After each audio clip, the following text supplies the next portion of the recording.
if you can give me just a couple of minutes afterwards, just wanted to visit with you a little bit about my ideas going forward. Okay. Whether or not that's something you want to think about. Okay. We're going to be heavy into OTT. What does that mean? It's over the top. Okay. We will be available on Roku, Hulu, all of the channels that are streaming channels.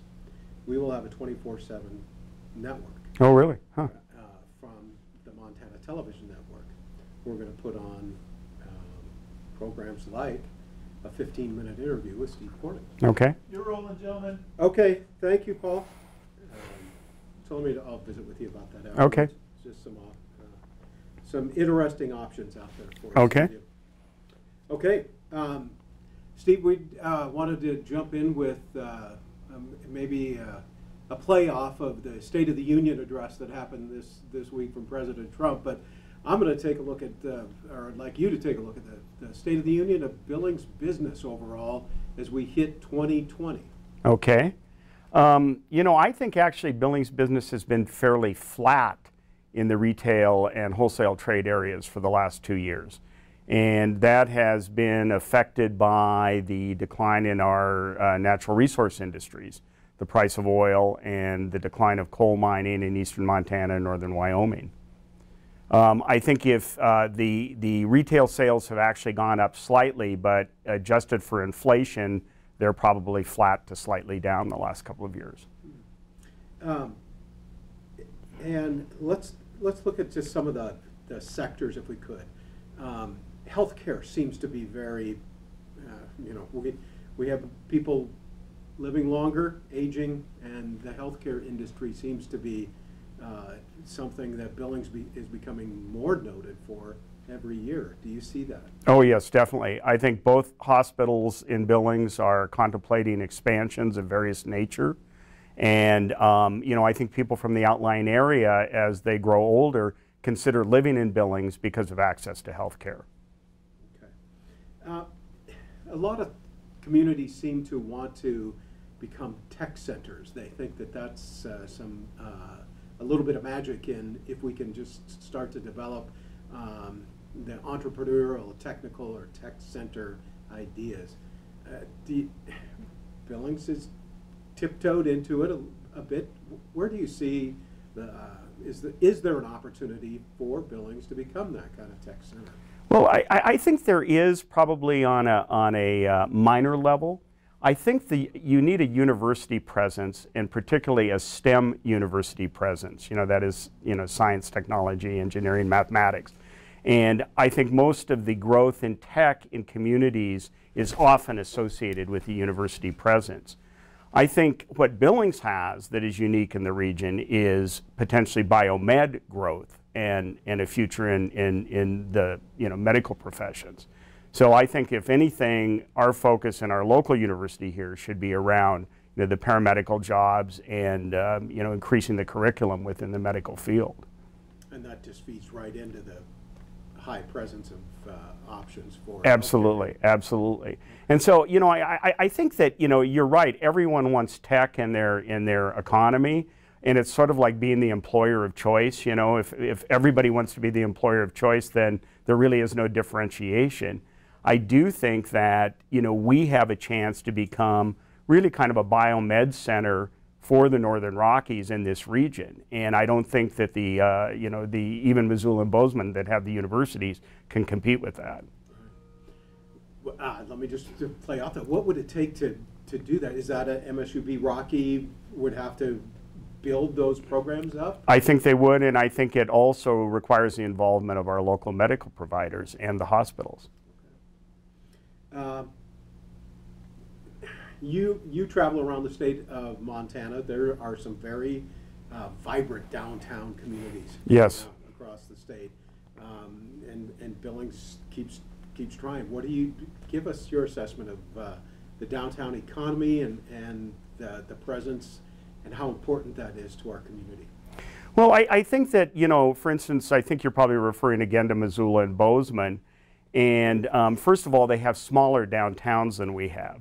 So it is easier to create a more cohesive environment Also, I think in those college communities, you have a lot more kind of independent, entrepreneurial-oriented, merchants who will, take a chance on a small restaurant or take a chance on a particular kind of boutique retail.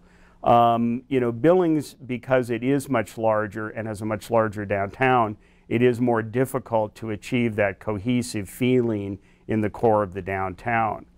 I think that it is generally better than it has been, and it has grown organically with entertainment and restaurants and that sort of thing. Hard retail in the sense of, big box stores or national retailers, I don't see that happening in downtown Billings. I think it really does have to grow up organically with local entrepreneurs. Okay. That's not the case out on Shiloh. Let's talk about the Shiloh corridor. That seems to be a very vibrant retail area right now. I know you're involved in it, so tell us about what's happening out there and your thoughts on where the Shiloh corridor goes. Sure, sure. Well, there's a couple of factors that have driven the growth along Shiloh. One is we have tremendously strong big anchors, and that's because we went to virgin land on the edge of the city and created a cohesive shopping environment. For instance, the Shield store is approximately 220,000 square feet, and you just could not put that in the downtown without really having to tear down probably significantly 6 or 8 blocks, something like that. So part of the reason it is vibrant is you have very, very strong, and I would call them modern anchors. Shields is an entertainment experiential retailer. The movie theater is the same way. There's an IMAX theater there. There's 3D, all stadium, all digital. It's a high-level movie experience. And so I think that the retail that is growing and prospering tends to be more experiential and has a component of entertainment to it. Okay. I'm one of those Billings residents that remembers driving out there when there was only a gravel pit. Yes. Thinking back to that time, could you ever imagine what it would be like today?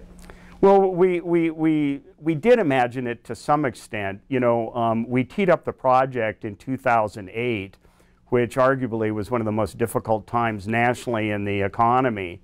Kohl's was our first anchor. The theater followed shortly thereafter. And, the rest of it is infilled, but it took a decade. So, it wasn't overnight. People forget that. But we have a few parcels left out there, but, in a market this size, you're really looking at a decade-long project, and we were prepared for that. There seems to be quite a mix of retail. I mean, you have auto dealers, you have furniture, you have department store, movie theater. Is that what you were looking for? That yes, yes. Mix, and is that what works? Well, I think it does, and it's also an open-air center as opposed to an enclosed mall. And obviously, all retailers are competing with the internet today. But if you are a bricks and mortar merchant, the fact that you can drive up to the store, park in front of it, run in, do your business, and run out is a very attractive feature. I think so often in malls, if you're down one of the more obscure corridors and you're trying to get athletic wear or yoga pants or something like that, you don't necessarily want to negotiate hundreds of yards of mall space before you get there. So that's another factor. It's a more modern delivery system. Okay. You touched on one thing that I want to jump on, and that is retailers who not only have the bricks and mortar, but are also very active in the digital space.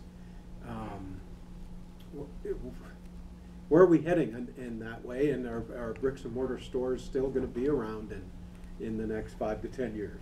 Oh, absolutely they will be around. But I think they're all going to have to develop multi-channel strategies. And by that I mean, I think Target and Walmart have probably taken the lead on that, where you can go online, order your groceries, order your general merchandise, pull up in front of the Target, text them, and they will bring it out to your car. So, the other thing that happens is you order something online, and rather than have UPS or FedEx deliver it, you go to the store to pick it up. The retailer likes that because once you're inside the store, there's a high probability you will buy something else. So Target and Walmart have succeeded mightily at that. Another example is Best Buy. You know, 5 years ago or 6 years ago, Best Buy was being showroomed. And by that, people would go in and look at a product and then order it on Amazon. The new CEO at that time said, basically, shame on us that if people are walking in the door and we can't convert a significant number of these people to sales, that's our problem. They have absolutely turned it around. You know, from really struggling to now, if you walk into a Best Buy, they will frequently show you the Amazon price on their phone, and then you can have it today and walk out the door with it. So that's a multi-channel strategy. And the ones that have adapted to that quickly are doing the best. And the ones that haven't, like Sears, you know, they're dinosaurs. Speaking of Sears, we have a number of fairly large box store type buildings still available in the marketplace. Do you have any interest in them, or have you heard about any churn with those big properties? You know, the problem with many of those is that they're obsolete in terms of the building structure. And so to adapt even today to a new retailer, you're going to spend a tremendous amount of money in there converting it. The other thing that's happening is retailers typically today do not require the same amount of square footage that they needed even 10 years ago. Almost all of them are looking at a more efficient, smaller, tighter footprint to do business. And so in the case of a Sears store, or the case of a Shopko store, oftentimes they're broken up into multi-tenant retail facilities. And that costs a lot of money because you have to isolate each of those spaces. You have to do a separate electrical service to each space. You have to do separate HVAC units. There's shipping docks. There's consolidation of all kinds of things. And so with the construction costs the way they are, you're almost spending probably what you had in the building initially to rehab it to make it viable for a retailer today. And that's a choke for a lot of people. Either they don't have the willingness to do it, or it just isn't economically viable. But a location like a Sears building in Billings, that has to be somewhat attractive. It does. You know, the Midwest Billings retailers probably do not have the same, I guess, appeal that the King Avenue, Shiloh retail environment has, because there's so much more co-tenancy and synergy out on King and Shiloh. That's a huge factor. And the buildings are, I think, a little more readily adapted to second use. But for instance, that Shopko store is now becoming at home. And they have taken over Shopkos and Kmarts all over the country and made them into a single store. That's pretty unusual today for a retailer to walk in and take 80 to 100,000 square feet all in one fell swoop. But the historic rents for places like Kmarts and Shopkos were pretty low. And so they have some room to move, I think, to go in there and rehab the store and still make it work. Okay. Do you think that there will be more development and building around the at-home area because they've gone in and taken over that store? Well, the biggest problem there is that it's all landlocked now. Everything's developed around it, and so you would really almost have to tear something down. That's the reason people have continued to migrate west to the Shiloh corridor, because there's land available out there. Okay. Last one. Any kind of vision as far as where you would see people interested in going, whether it be Lockwood Heights, South Billings, west, or is west around Shiloh and west of Shiloh? Is that the play going forward for Billings? Well, historically, there's always been a very steady westward drumbeat in Billings. In other words, the development has continued to move west. Retailers like co-tenancy. They like the synergy of other retailers. And so the first thing they do is want to know who's around them, who's in the market, where the gorillas are. And by gorillas, I mean the Targets, the Walmarts, the Shields, the really dominant anchors. that's what they want to be next to. And because that all exists on the West End, there's probably a strong likelihood that any new retail will have a proclivity to go that direction. Okay. Overall, let me just give you one more shot on the overall economy of the U.S.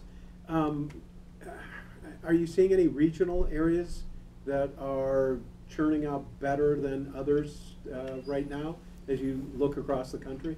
Oh, yes. I mean, I think certainly, the areas of Seattle, San Francisco, because of the tech environments, they're kind of the poster children of, the new economies.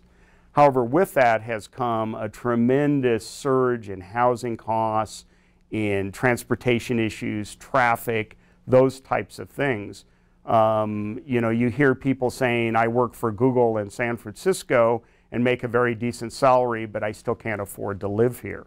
So, these really vibrant areas with high wages, I think in many cases have their own issues, which effectively is the cost of housing is so outpaced everything else and the growth in wages.